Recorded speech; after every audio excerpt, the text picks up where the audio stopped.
d'abord aux ultimes.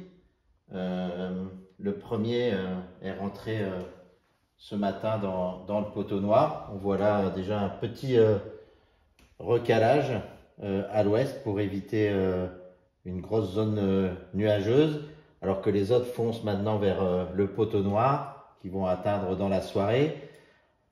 Pour les Ocean 50, c'est la même chose, la bataille fait rage. Il y a beaucoup de replacements, rien n'est encore fait du tout dans cette classe-là, et eux aussi préparent leur entrée demain dans le poteau noir.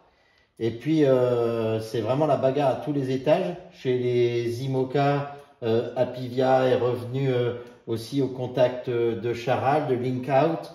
On a Initiative Cœur ici avec une option un tout petit peu différente. Là aussi, il y a du jeu à tous les étages. Mais avant d'en arriver là, et pour l'instant, ce sont les autres qui sont confrontés à ça. Et c'est un petit peu le thème du jour. Ce sont les effets de site et comment passer les canaries.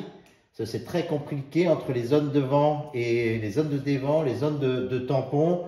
On voit ici en orange la trace d'Initiative Cœur absolument exceptionnelle qui arrive à passer entre les dévents et empanner juste avant de tomber dans les dévents ici de cette île-là et ne jamais perdre de vitesse. À l'inverse, on a Apicile qui passe ici et qui rentre dans le tampon de l'île dans une zone sans vent dont il a du mal à s'extraire.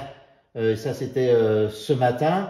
Et ça va concerner l'ensemble des IMOCA qui arrivent maintenant, mais aussi pour la journée de demain, les classes 40 qui vont exactement passer à peu près au même endroit, avec des bateaux qui ont des vitesses un tout petit peu plus lentes. Les pièges peuvent se refermer encore un peu plus longtemps sur eux. Donc vraiment, les jours qui viennent, enfin du moins les heures qui viennent, ce sont les effets de site ici au passage des îles sur lequel il faut être très attentif.